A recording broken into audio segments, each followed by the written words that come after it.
Good morning and welcome back student to Shanti Kunj online classes. तो बच्चों, हमारी चल रही है रिवीजन क्लास और आज हम चैप्टर नंबर 15 बल, कार्य और ऊर्जा का रिवीजन करेंगे। तो आइए जानते हैं कुछ बल के बारे में। तो बच्चों, आप सभी को पता है हमें कुछ भी काम करने के लिए बल की ज़रूरत होती है। तो बल क्या होता है? किसी चीज़ में धक्का देना या उसे खींचना क्या कहलाता है? बल कहलाता है। ऐसे ही बल कई प्रकार का होता है, जैसे कि पेशीय बल, घर्षण बल, गुरुत्वाकर्षण बल। इस तरह से हमने सारे बल के बारे में पढ़े थे। और उत्प्लावन बल, जो चीज़ पानी में तैरती है वो उत्प्लावन बल की वजह से तैरती है। चुंबकीय बल भी पढ़ा था। फिर होता है कार्य। तो कार्य क्या था कि यदि बल प्रयोग करने से किसी वस्तु में गति आ जाए तो हम उसको कार्य कहते हैं। बट विज्ञान की परिभाषा में हमने क्या सीखा था कि अगर किसी वस्तु में हमने बल लगाया और उसकी स्थिति में परिवर्तन हो गया तब वो कार्य कहलाता था। और ऊर्जा क्या होता है कि जो भी हम कार्य करते हैं तो जितना काम हम कर सकते हैं, हमारी क्षमता, वो क्या कहलाती है? ऊर्जा। यानी कार्य करने की क्षमता को ऊर्जा कहते हैं। अधिक समय तक कार्य करते रहने पर ऊर्जा व्यय होने लगती है और ऊर्जा की इस कमी को हमें किससे पूरा करते हैं? भोजन से पूरा करते हैं। तो बच्चों, इस तरह से हमने कार्य, बल और ऊर्जा तीनों सब्जेक्ट को हमने पढ़ लिया। अब हम क्या करेंगे? अब हम इसकी एक्सरसाइज को याद करेंगे, यानी हम इसके अभ्यास को याद करेंगे। तो पहला प्रश्न है, सही विकल्प पर सही का निशान लगाइए।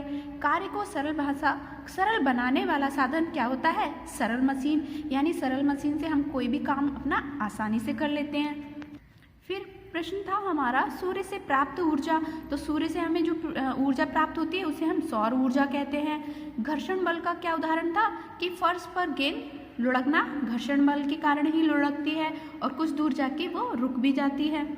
दिए गए शब्दों से रिक्त स्थान की पूर्ति करना था। फिर अगला प्रश्न, तो पहला प्रश्न है इसमें, ऊबड़ खाबड़ सतह पर कौन सा बल कार्य करता है? वो घर्षण बल अधिक होता है। तो ऊबड़ खाबड़ सतह पर घर्षण बल सबसे ज़्यादा होगा। सेकंड है, किसी वस्तु पर लगाए गए बल से वस्तु गतिमान हो जाती है।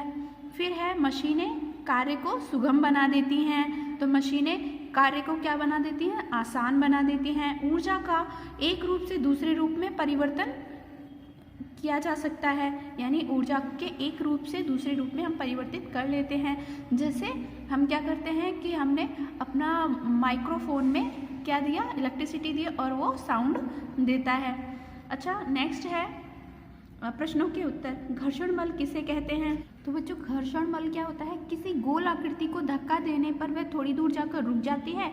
ऐसा पृथ्वी की सतह और उस गोल आकृति के बीच पैदा हुआ एक विरोधी बल के कारण होता है, जिसे हम घर्षण बल कहते हैं। तो घर्षण बल क्या होता है? पृथ्वी की सतह और गोल आकृति के बीच पैदा हुए एक विरोधी बल के कारण जो एक विरोधी बल क्या करता है? उसे रोक देता है, उसे ही हम घर्षण बल कहते हैं।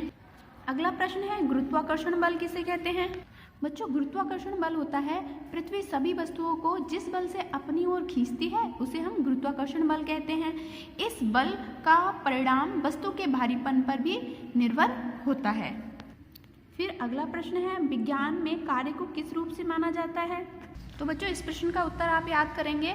विज्ञान की भाषा में कार्य का होना उसी स्थिति में माना जाता है जब किसी वस्तु पर बल लगाने से उसकी स्थिति में परिवर्तन हो जाए। यदि आपने किसी पत्थर पर बल लगाया तथा वह जरा भी नहीं हिला तो विज्ञान में इसे कार्य नहीं माना जाएगा।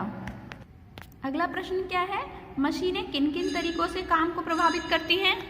तो बच्चों, इसके लिए आप याद करेंगे कि मशीनें कार्य को सुगम बना देती हैं। मशीनें कार्य की गति में वृद्धि कर देती हैं। कुछ मशीनें बल की दिशा को बदलने में भी सहायता करती हैं। तो बल